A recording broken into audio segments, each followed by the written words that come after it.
Are you having problems with your Jaguar remote app not working and you want to be able to fix this? Well then this video is going to be perfect for you because actually me myself I had the exact same problem before and I'm going to show you how I was able to fix it.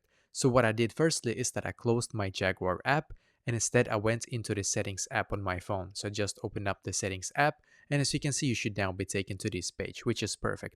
So now what I did on this page is very simple. I just scrolled down in here and then I clicked on general. So I clicked on general and as you can see it should now take you to this page. Now in here I just scrolled down a little bit and then I clicked on storage. So now in here you're just going to simply wait a couple of seconds for this page to completely load. Now when it's done just swipe up like this until you can see the search bar up top. So click on search, search for Jaguar, or sometimes you have to search for remote rather. So just search for remote and then click on it. And as you can see, here is your Jaguar remote app. Firstly, you're just going to click on offload app in here, and then once again click on offload app. Just wait and then click on it on the reinstall app button.